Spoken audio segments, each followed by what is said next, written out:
Bem-vindos a mais um episódio do Pérolas a Porcos, um podcast sobre vinhos, produzido e apresentado por mim, Vasco Cotovil. Aqui as pérolas são os nossos convidados e, pronto, por exclusão de partes, o porco sou eu.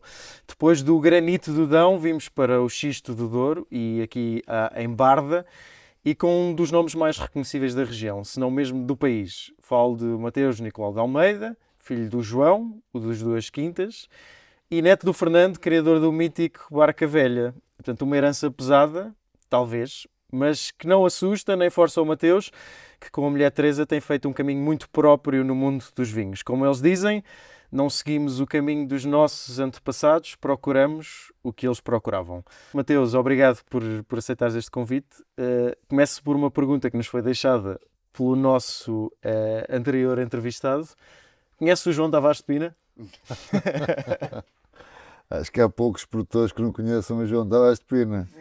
Conheço muito bem e tenho gosto em conhecê-lo, a ele, ao irmão, e a todo o trabalho que ele tem feito destes últimos anos, que é realmente de guerra, ainda por cima, com os últimos acontecimentos que ele teve lá. Sim. E continuar, eu não sei se teria força para continuar depois de ver todo o trabalho que eu tinha feito destruído, mas é eu não digo um homem, ele é um rapaz, porque eu acho que ele é mais velho que eu, mas parece um rapaz, porque tem muita Sim, uma vitalidade, pessoa olha muita para ele e não força. lhe dá a idade que ele de facto tem. Não, de todo. Normalmente estas primeiras perguntas são assim uma coisa mais... Como é que lidas com isto? Como é que fazes? Mas o João, sendo o João, teve que mandar esta assim um bocadinho mais engraçada. Voltando aqui a ti, ao vosso projeto, tu não tiveste hipótese, não é? Tu tinhas mesmo que fazer vinho. Se calhar se fosse um bocado mais esperto, podia ter feito outras coisas, mas não tive não tinha nenhuma, nem tenho hoje em dia nenhuma ideia do que é que eu gostaria de fazer ou de ser. Eu conheço pessoas que foram gestores e depois quiseram ser atores. E eu não sei se um dia me vai acontecer isso, mas nunca me aconteceu. Nem na rebeldia da adolescência não houve assim uma parte que tivesses pensado eu não quero fazer o que o meu pai faz. Ou não Não, quero... porque eu adorava o que o meu pai fazia, quer dizer, não era por ser o meu pai, adorava tudo que era. Eu vinha para o Douro todo contente, só queria era mexer nas uvas e esmagar uvas e correr para cima dos montes. Nós na altura, desde pequenos, íamos para a Quinta do Bom Retiro, que é uma quinta ali em Valença do Douro. Só queríamos aquilo. Só queríamos ver as uvas, esmagar, ver as dornas, e ver a amêndoa e ver as pessoas e ver como é que comida se comia. Sendo tu um rapaz da cidade, havia assim esta... Eu chegava à cidade depois de estar nessa quinta e olhava para os meus amigos e dizia, eu nem lhes vou contar nada de onde é que eu venho, porque é que eles nem vão perceber. Isto é tipo, eu vim dos Senhores dos Anéis, que na altura nem sabia o que era os Senhores dos Anéis, mas eu vim de outro mundo mesmo. Tinha um tal excitamento por isso, e depois também, não sei se criava esse excitamento, o facto de o meu pai ter ali uma série de gente a trabalhar com ele, a investigar e a estudar tudo que era as castas e essas coisas, todas as castas, a vinho ao alto, os taninos, os não sei o quê. Aliás, hoje em dia estou a tentar fazer o arquivo do meu pai e são pastas e pastas e pastas e aquilo parece... Como é que nos anos 70, 80 se conseguia produzir tanta coisa que hoje em dia não sou capaz, não havia os meios, não havia as estradas, não havia os químicos, não havia nada. Pá, isso dava um excitamento enorme, pá, portanto, isso, para que era procurar outra coisa, não E é? já provavas vinho nessa altura? Sim, isso com os meus amigos tínhamos desde sei lá, para os 12, 13 anos, fazíamos o assalto às adegas dos pais. Éramos bastante precoces. Limpávamos tudo o que havia. A adega do meu pai, coitada, era a mais castigada porque era produtor de vinho. Mas gostávamos deste mundo. E era como o mundo fantástico, não é? O que havia para lá do Marão era o mundo fantástico. Até parece um bocado o Torga, não é? Que fala um bocado assim. É mesmo um mundo fantástico. Não sei se o túnel estragou o mundo fantástico. Ainda vês as coisas dessa maneira? Não tanto, infelizmente. O mundo fantástico, quer dizer, também existe na infância e na adolescência, não é? Criamos este mundo fantástico. Não sei se os meus filhos sentem que existem um mundo fantástico por lá do Marão. Eu estou a falar, neste caso, evidentemente, do Douro. Pois, aliás, quando fui para a França trabalhar, a estudar, fiquei decepcionadíssimo, porque isto não é nada fantástico, quer dizer, ir ao Douro era uma coisa, entrar passar uma barreira espaço-tempo e entrar num mundo diferente.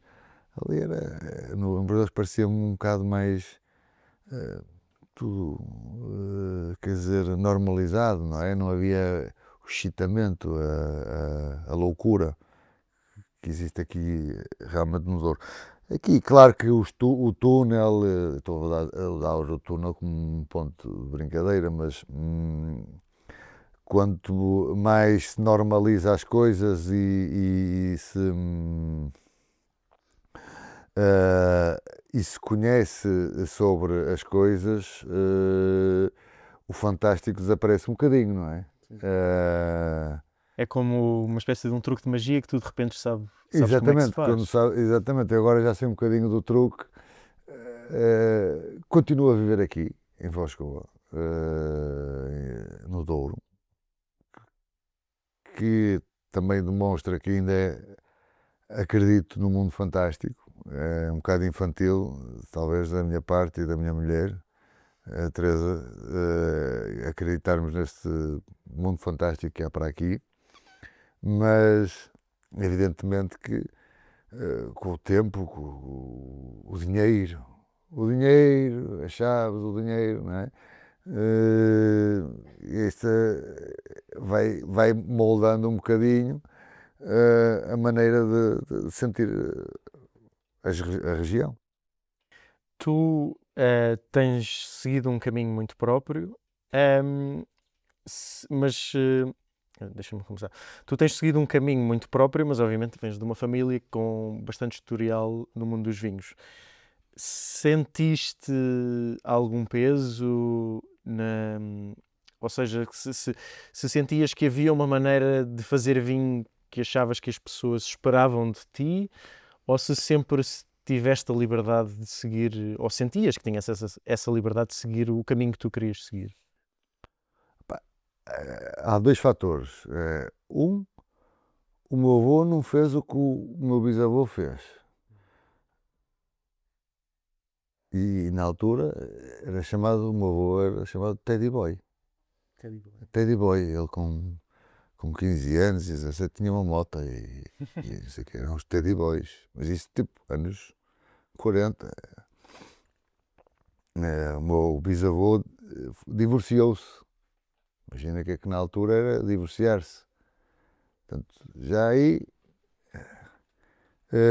O meu pai também não fez o que é que não seguiu os passos do meu avô, fez as suas coisas. Portanto, cada geração vai fazendo o que tem feito, o que acha de si, e isso é transmissível. E depois há outra coisa que é. Eu vivi 5 anos em França, portanto, aqueles 5 anos, desde os 18 aos 20 e tal, 23, que é a altura em que estás ali a formar-te. Em França, quer dizer, não sabiam que era a minha família. Não é? Ok. Eu era o Monsieur Almeida. Quer dizer, evidente que na Faculdade de Bordeaux conheciam o meu pai, aliás ele dava aulas lá e o meu avô também conhecia, mas poucas pessoas, quer dizer, só ali um núcleo forte, e aliás essas pessoas ajudaram-me imenso em Bordeus, ajudaram-me imenso, foi um apoio que tive, mas quer dizer, era outro mundo, quer dizer, se eu por exemplo fosse estudar para o TAD já seria, ou para o ISA, na altura, com certeza teria sentido um bocadinho mais peso, mas ao entrar ao começo zero de influência, zero de influência negativa. Sim. Olha, porque, e a parte positiva, é que temos que ver a parte positiva, que a parte positiva era as coisas que eu ia ouvindo do meu pai, e que ainda ouço, sempre encriptadas, não é? Porque a nossa família fala num código assim um bocado, os Nicolaus, aquilo é o código da Vinci, quer dizer, aquilo nunca dizem as coisas. Por exemplo, perguntava, e o meu irmão também confirma isso, pai, então e o que achas que devo fazer este vinho? Não havia resposta, não. Portanto, havia uma resposta, mas de outra maneira. E o meu pai também teve essa sensação com o pai dele. Não há, olha, o meu menino, agora vais fazer isto, não. Quase como mais a tentar que tu encontrasses o teu caminho? Aliás, porque nós sempre fomos bastante livres e quer dizer, a nossa família tivemos empresas de vinho do Porto, Ramos Pinto, Nicolau de Almeida, e do outro lado a minha mãe também outras, mas que foram sempre falindo ou sendo vendidas. Quer dizer, a parte do negócio não era, a parte de espiritual é que era importante, sempre foi importante da nossa família. Okay. E isso dá liberdade. Tu já tiveste vários projetos, desde que começaste no mundo dos vinhos, o projeto Mochagat antes deste, agora os vinhos aqui na zona de Foscoa, mas também tentando explorar vários terroirs do Douro. Queres-nos falar um pouco sobre os teus projetos atuais? Sim, há um carácter um bocado instável da minha parte em termos de projetos. Faço e depois quero ir logo para outro. Gostaria às vezes, porque no vinho é importante ter uma estabilidade, ou seja, manter, mantém, aguenta, é sempre muito importante. No meu caso, não há muito o manter o mesmo vinho, tenho alguma dificuldade nesse aspecto, canso-me, quero ir para outra coisa, e realmente sofro um bocado por isso, porque gostaria de manter mais. Mas o que me faz mover é descobrir o Douro. Procurar. O que é que isto é? O Chagat foi um projeto fantástico, de um imenso gozo. Nessa altura estava feito. O que é que se ia fazer ali? Quer dizer, vender e ganhar dinheiro. Quer dizer, está feito. Não estou a dizer que não seja mau, mas depois cada um tem esse caráter mais estável ou instável. Eu tenho muita instabilidade nesse aspecto e quero saltar para outra coisa. Nesse caso, a minha mulher acompanha-me isso bastante, a Teresa, quer dizer, porque não tem dificuldade nenhuma em saltar de árvore em árvore, porque isso aprendi também do meu pai, quer dizer, o meu pai noutro maneira de ser, mas que sempre nos mostrou a quantidade, o caleidoscópio que existe aqui para ver. Uma pessoa perde-se. Por isso é que tenho batalhado muito para que se delimite um bocado o Douro. Não pode ser tudo isto a mesma coisa. Haver 250 mil hectares de limitação, ser tudo chamado a mesma coisa. isto não pode ser, não pode ser. No mínimo tinham que haver cinco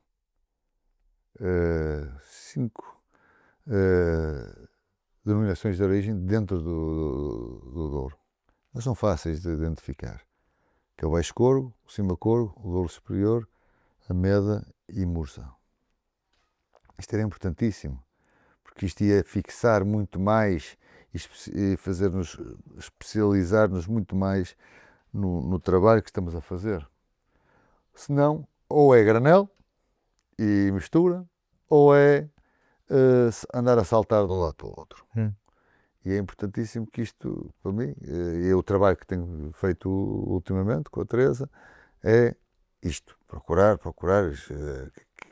tipo de vinificação para isto, que tipo de vinificação para aquilo, como é que se vinifica um Baixo Corgo, como é que se vinifica um Meda, como é que se... Tudo isto é muita coisa a abranger, digo. Pegando especificamente nessa questão das sub-regiões dentro do Douro, o vinho que tu trouxeste hoje é o Amestói e Almeida da vinha da Bringueira, que vai ser lançado pela primeira vez este ano, depois de vários anos de experiência. E é de uma sub-região muito específica do Douro. Quer dizer, isto é um Douro Superior, da zona de Muxagata. Ora bem, dentro do Douro Superior nós temos várias maneiras de procurar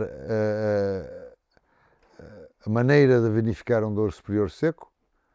E neste caso o Bringueira já dura desde 2000 ou seja, a tentativa e erro de vinificar esta parcela dura desde 2013. Okay. Portanto, já há 12 anos começámos com isto, que é um trabalho que é, além da zona onde estás, a parcela, como é que tens que a vinificar? E vai ser superior à parcela ou vai ser inferior à parcela? E ser a superior à parcela é dizer, eu quero fazer daqui um vinho light, eu quero fazer daqui um vinho potente. Pronto, posso fazer o que quiseres, mas se experimentares 30.000 várias maneiras de a vinificar, eu acho que essa parcela te vai dizer como é que ela quer ser vinificada. E o vinho é da Bringueira, só lançámos este ano, depois de várias formas de a vinificar, encontramos felizmente a forma que achamos que se tem que vinificar. E como é que é? É como é que é. Isto é uma fermentação de baga inteiro. É uma vinha de 50 anos que está encaixada no vale, na falha da Vilariça, ali que passa ali por Muxagata. Não é na Vilariça, é em Muxagata, mas a falha começa no Vale Glaciar da Serra da Estrela e vem direitinha ali à Serra de Bornes. É uma das grandes falhas que temos em Portugal. Mas essa falha tectónica importantíssima, estou-me a desviar um bocadinho, mas lá chegaremos. Tá. Começa direitinha no Vale Glaciar, mas para baixo, para sul, ela segue um caminho para sul e a essa altura desvia-se e vai encontrar Lisboa, ou seja, o Vale do Tejo e Lisboa, e o Canhão da Nazaré. Há uma bifurcação a meio, que vai para o Canhão da Nazaré e para o Vale do Tejo e Lisboa. Daí nós sentirmos aqui quando há terremotos grandes, não é? É uma falha que tem terremotos, Mas, por exemplo, o grande terremoto de Lisboa de 1755, foi sentido muito forte aqui, porque veio por aí afora. Tudo isso influencia, quer dizer, as coisas têm ligações.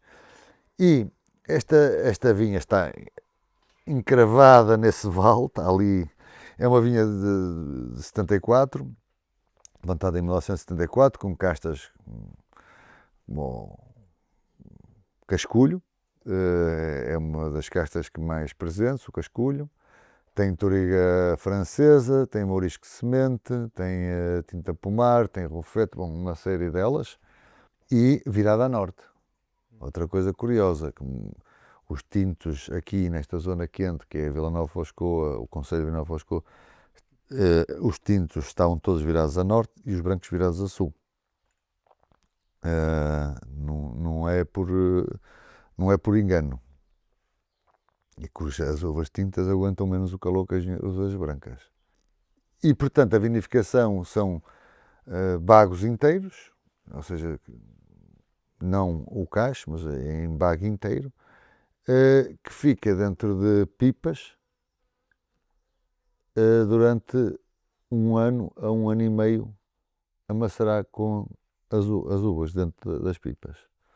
Foi essa a forma que encontramos de vinificar, porque estamos muito contentes, quer dizer, que tenha dado este resultado e também dar-nos uma forma de ver o Douro, ora bem, o Douro particular, ou seja, não ser o Douro. Isso é um Douro igual aos outros todos, é um Douro muito específico e deste terroir. Sim, quer dizer, o público em geral considera o Douro como um só. Não, o Douro podia ser um país, o Douro é também de Luxemburgo, sei lá, ou qualquer coisa assim, não sei, não sei, mas é muito grande. E cada sítio tem uma coisa. E não há leis que mudem, que sejam estabelecidas pelos humanos em que tenha que ser assim. E é evidente que se passa em termos de consumidores, em termos de produtores, em termos de instituições, em querer alinhar as coisas por um certo prisma. Sim, Porque é mais uniformizar. fácil. Pois. Não. Quanto mais prismas tivermos, seja no vinho ou seja na cultura, quer dizer, melhor, mais podemos evoluir. Ora, se há só um prisma, o Douro, ou o Douro este e aquele e aquele outro, caramba, somos muito mais ricos. Sim. Este vinho tem 14,5 de álcool, mas uma pessoa não sente isto. Tem aqui uma frescura muito vincada que é surpreendente para uma região tão quente. Como é que isto se faz?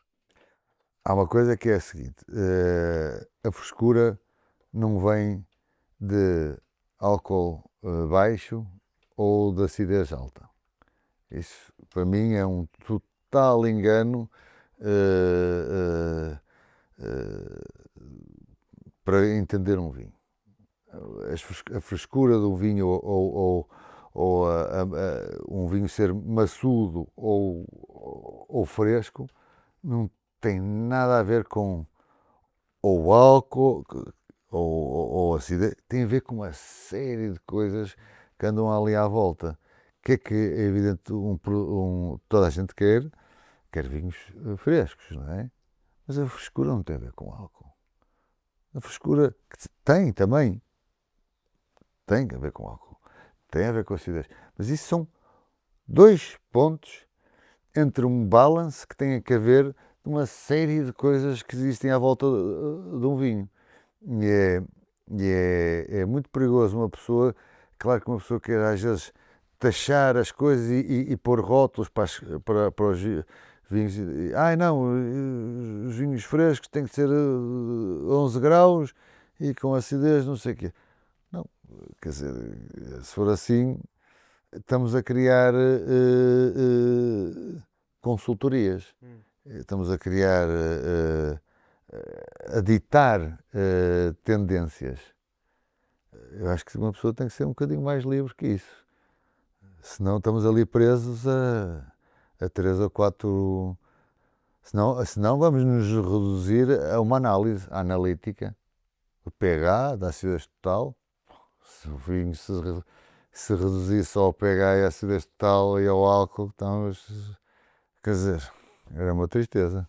Falavas há bocado da maneira como tu, pronto, uma vez que uma coisa está mais ou menos alinhavada, que sentes necessidade de procurar coisas novas, de procurar novos projetos. Tu aqui, neste teu projeto pessoal, tendo em conta a quantidade de experimentação que fazes com vinhos como este, mas todos os outros que tu vais fazendo estas microvinificações enquanto procuras a maneira ideal de vinificar estas parcelas, sentes que encontraste aqui um veículo para este teu inconformismo? Uma maneira, se calhar, de te manter fixo mais no mesmo sítio? Sim. É a única maneira. A única maneira, porque, repare, quer dizer, eu vivo no Douro. Eu não vivo no Porto nem em Vila Real. Uma coisa é viver no Porto e fazer vinho no Douro, outra coisa é viver no Vila Real, fazer um vinho no Douro. Outra coisa é viver no Douro, mesmo aqui ao lado das vinhas, e fazer vinho. Não tem nada a ver. Isso do meu ponto de vista. Quer dizer, dar de caras com esta realidade telúrica ou brutal que é o Douro, cada manhã, um domingo de manhã, em que queremos ir, sei lá, à praia ou jogar ténis, ou logo que for, cada um tem a sua coisa. Não. E dar de caras com um calhau de xisto. Pá, isso é preciso ter um jogo para tornear isso, não é? Um estímulo, não é? Um estímulo. E o estímulo tem sido estes vinhos que temos feito, com ideias em conjunto, ideias minhas, ideias da Teresa, ideias de outras pessoas amigas,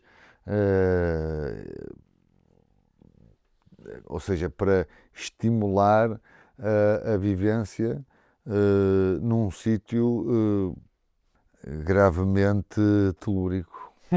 Sentes que esta proximidade à vinha, esta proximidade aqui ao terroir, te dá algo que se calhar os outros produtores que não fazem o mesmo que tu, que não vivem aqui, não têm? Que tens se calhar um conhecimento melhor ou que as coisas já são mais instintivas do que seriam se não vivesses cá? Eu não sei, sei que se eu não vivesse cá, sentiria que estava a fazer consultoria aos meus próprios vinhos. É uma boa maneira de pôr a coisa. Eu, quando convido as pessoas para o podcast, como já sabem, pergunto-lhes sempre para escolherem um produtor de inspiração.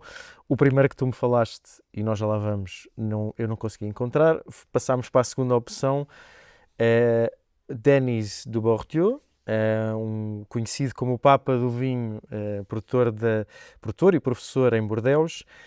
E o vinho que eu trouxe para provarmos é um Clos Floriden, tenho que melhorar o meu francês. Porque é que o professor Denis Dubourdieu foi uma inspiração para ti? Foi teu professor mesmo, em Bordeaux? Foi o meu professor e vivi em 2 chateaux dele durante 2 anos. Não é Denis, é Denis. Denis. Pequena correção. Não tem. Eu quando fui para Bordeaux, quando conheci com a Teresa, nos anos 90, Bordeaux tinha uma fama que hoje em dia não tem. Aliás, quer dizer, hoje em dia, e dizer, olha, algo que me inspirou em Bordeaux é quase como, normalmente, quer dizer, vai-se para outras zonas hoje em dia. Mas eu não nego as minhas origens e este senhor, à parte, bom, evidentemente, a parte da grande influência familiar, mas isto, portanto, estamos a sair fora do âmbito familiar, foi uma pessoa que realmente teve uma influência brutal sobre mim e sobre a Teresa também, que era foi alguém que transformou completamente os vinhos brancos que bebemos hoje em dia. Hoje em dia bebemos os vinhos brancos que bebemos hoje em dia, devemos completamente aos trabalhos que ele fez durante os anos 70, 80 e 90. É algo pouco, talvez pouco falado, porque hoje em dia, se calhar, Bordeaux não é fixe, não é cool falar sobre Bordeaux, mas, e entendo as razões, completamente é normal, que eu caiu ali numa época um bocado não tão interessante, mas foi uma pessoa que, primeiro, essa pessoa acolheu-me, quer dizer, como um filho, dentro da sua família e dos seus doménios. E depois era uma pessoa que era um investigador de alto nível. E eu, quando fui para a França, e nem queria acreditar, nem sabia que se investigava tanto, quer dizer, que se investigava a este nível, em vinhos, anos 90. Quer dizer, era tipo, eu estava na NASA. Quer dizer, a faculdade de Bordeaux nos anos 90 de Enologia era a NASA comparado com, quer dizer, era uma coisa impressionante, eu nem sabia nem sei hoje em dia, nem. E essa pessoa, além de ser um grande investigador, era um grande provador e depois fazia uma coisa extraordinária que era, ele aplicava as suas investigações laboratoriais nas suas adegas, que ele ele já morreu, não é? Ele tinha 3 doménios, os chateaus, e aplicava em grande escala. E eu estava lá. E eu vi, quer dizer, fazer-se, quer dizer, a forma de vinificar os brancos, que hoje em dia até se dá como mudado, como se fosse sempre assim. Só que o problema é que nos anos 80, metade dos brancos era para destilar, quer dizer, seja aqui ou seja em França. Aquilo é tudo para destilar, tudo oxidado, tudo não sei o quê. E ele andou anos a investigar sobre isso, ele e uma equipa enorme também a trabalhar com ele. Era uma pessoa muito especial. Ou entravas a direito com ele, ou ele, quer dizer, cortava a direito, ele, muito sarcástico também, mas com uma paixão absoluta sobre o vinho branco. Eu acho que na questão do vinho branco, não sei, eu acho que realmente eu sou brancófilo, não é? E ele transmitiu isso de uma maneira tal em que hoje em dia, quer dizer, para mim, tive a sorte depois de aterrar em Vila Nova de Foscoa, em que existe, por casualidade, uma casta monumental chamada Rabigato, podendo fazer aqui coisas incríveis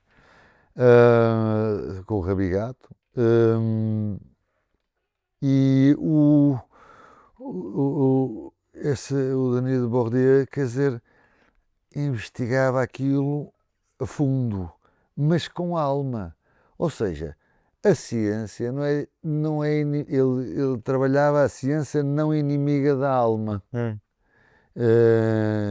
E isso teve uma grande influência em mim e os brancos deles, o Clos Floridène quer dizer Florence et Denis. Florence era a sua mulher, Denis era ele, Floridène. Era um vinho, estamos a ver um 2013, porque eu acho que aqui entre nós estamos de acordo que está aqui um vinho incrível, sim. incrível, da zona de Grave, em Bordeaux. Isto cada vez que mais abre, Os aromas extraordinário, disto, o extraordinário. equilíbrio na boca e Se nós tapássemos a garrafa a dizer Grave ou Bordeaux e não sei o quê, quer dizer, isto ia para o teto, não é? Porque evidentemente, pronto, sabemos que Bordeaux caiu em desuso.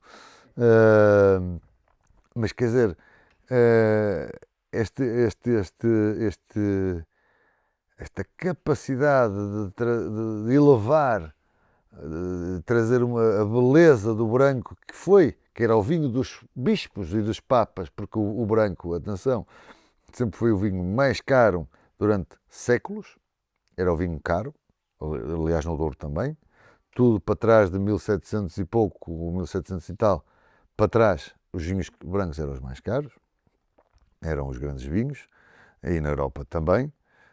Mais tarde é que veio, os vinhos tintos era para o povo, para os brutos, e os vinhos brancos eram para a nobreza e para os bispos. Isto está mais que documentado por vários historiadores. E esta elevação que há neste vinho e na forma como ele trabalha é inspiradora. Inspiradora. Inspiradora. ele tinha esta coisa que juntava o facto de ser professor, produtor, depois investigador, como tu falaste muito, trabalhava muito em laboratório para conhecer melhor, aprofundar mais o conhecimento sobre vinhos. Reveste um bocado na personalidade, neste inconformismo? Sim. Sim, sim. Ele era. Eu acho que não sou tão ríspido como ele era, porque ele era assim, às vezes um bocadinho. Ele tinha. Com a Teresa não era nada ríspido, gostava muito da Teresa. Mas era uma pessoa muito dura quando queria vincar a sua opinião. Tudo tremia, eu tremia, quer dizer, nem várias vezes a ver o que é que vinha dali. Mas ser, ser irrequieto e, quer dizer, e não dar por vencido, não dar por como, ok, cheguei a este ponto, acho porreiro, vou manter, era uma característica dele, e realmente eu também sou assim. Mas, quer dizer, eu não digo que chegar a ser tão, que o contrário seja pior, até às vezes eu preferia mil vezes ser da outra forma, porque quer dizer, chegas a um ponto, ok, aceitaste que este tipo de vinho é fixe e mantens. E há grandes produtores que fizeram isso e mantiveram, quer dizer, e criaram uma grande auréola à volta do trabalho deles, porque o vinho também é manter também um trabalho. Andar sempre aqui aos pinotes para cima e para baixo também não é muito bem. Tu, quando falámos, tinhas referenciado também, e este foi o vinho que eu não consegui encontrar, o António Carvalho, dos brancos do Casal Figueira. Noutro patamar também foi uma inspiração para ti cá em Portugal. Sim. Lá está, voltamos aos brancos. O António Carvalho foi uma descoberta. Quem me apresentou foi o Telmo Rodrigues, que é muito amigo da Teresa. E um dia, não sei, ainda estava a começar fiz um vinho, ajudei a fazer um vinho ao Telmo, os primeiros vinhos que ele estava a fazer na rua, como é que chama aquilo? É o Rodelho de Valdeorras. E ele disse: opá, então, chama um cabo e tal, um amigo que tenho ali em Portugal. Nunca tinha ouvido falar de tal pessoa. António Carvalho, quem é que será este? Que lá conheci, quer dizer, fui ter com ele à quinta dele, como é que era? Ada Vermelha. Vem ali para os lados do Oeste. Sim. Epá, e eu assim e tal, vejo um homem ali no meio de umas vinhas. E eu tenho com ela, pá, e vejo uma pessoa com um sorriso gigante. Estás aqui, tu que és o Mateus e tal. Foi logo assim uma abertura muito grande. E foi ele que depois, que anos antes, aconselhou a Teresa a fazer o percurso de estudos, Montpellier, e depois o Daniel em Bordeaux, onde ele depois conheceu o Telmo. E o António, epá, foi uma coisa, quer dizer, foi logo ali amor à primeira vista, ou completamente apaixonado pelos brancos, e o sofrimento, é esta coisa de uma paixão tão profunda pelos brancos que se sofre. É. E eu notava isso nele e notava isso no Dani, e eu, quer dizer, segui também este. Há ali um sofrimento, quer dizer, por fazer estes vinhos, quer dizer, porque entramos tanto de cabeça ali adentro que seja cada um com a sua característica, mas a dar a sua paixão monástica quase a um vinho branco. E eu que nasci sempre nos vinhos tintos, quer dizer, do meu pai, quer dizer, apesar do meu pai também fazer vinhos brancos, etc. O meu pai, mas quer dizer, o Douro era os tintos, não é? E eu descobri ali outra coisa, que era o vinho branco. E o António foi uma pessoa realmente, quer dizer, que é uma pessoa única na altura em Portugal, chamado o Vinharron, não é? O vinhateiro, daquele nível, com uma independência,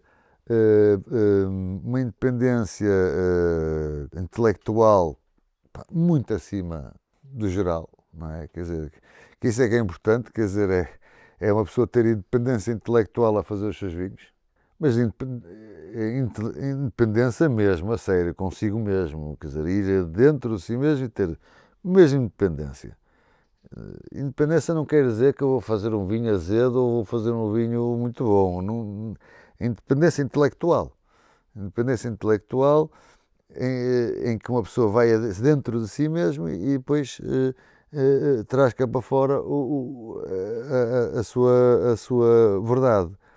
E isso dói. É uma coisa custosa. E eu vi nisso. Era uma pessoa sofredora, quer dizer, mas ao mesmo tempo, pá, com uma vida e uma frescura, pá, espetacular.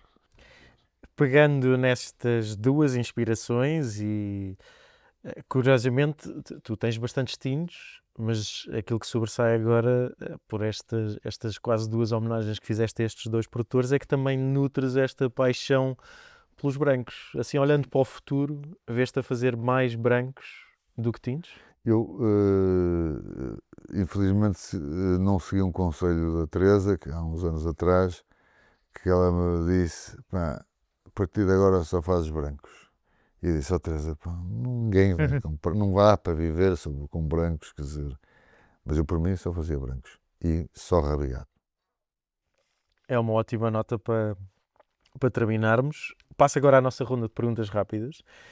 É sem pensar e responderes. Eu desconfio que já sei a resposta à primeira. Casta favorita? Rabiado.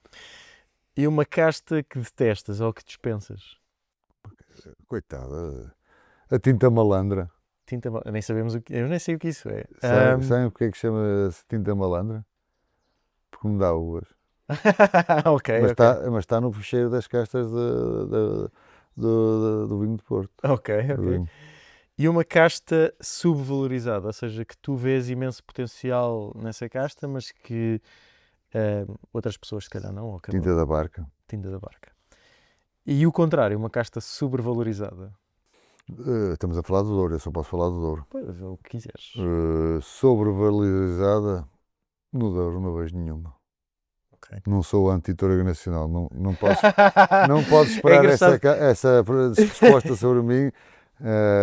Acho que é uma ótima casta, sozinha não, evidentemente, mas o Douro tem que ter sempre várias castas juntas, quer dizer, portanto, não. Eu não sei se tu ouviste os episódios anteriores, mas essa foi a resposta que 99,9% das pessoas deram, foi, quando se falou da casta sobrevalorizada, foi a Touriga Nacional. Pois, sim? Sim. Pois eu digo o contrário. Não estou a dizer que tem que se valorizar essa casta, mas sobrevalorizar também acho um erro. Tudo que seja cânones, para isso tem o Vaticano. Perfeito. Uma coisa que as pessoas não sabem sobre ti. As pessoas não sabem, mas quais pessoas? Assim, um segredo escondido, assim, um talento escondido, por exemplo. Ok. Gosto muito de história. Não Ok. sei. Sou um apaixonado pela história. Região favorita, enfim, tirando o Douro, obviamente, assim, há assim uma região que seja a tua favorita e que potencialmente gostasses de trabalhar lá? Portugal? Ou estrangeiro? Portugal, não. Estrangeiro, Bandol. Ok. Muito específico. Pairing favorito? Vinho com Bacalhau? bacalhau. Melhor vinho que provaste recentemente? Assim, um que abriste, provaste e ficaste... Dom Constantino Reserva 1965, há 2 dias. É lá. 65. Hum. Coisas que não gostas de ouvir sobre o teu vinho? Assim, comentários que as pessoas mandam e que te encanitam. Vá. Tipo do género: "Ó engenheiro, este vinho é fraquinho." Dizem-me várias vezes aqui na adega. E o contrário, coisas que gostas de ouvir sobre o teu vinho? Pá, não dizerem nada, isto é vinho, e servirem-se sozinhos, pegarem na garrafa sozinhos e servir, não ter que ser eu a servir outra vez. Para terminar, se estivesses no meu lugar a falar com o próximo produtor ou o próximo sommelier, que pergunta é que fazias?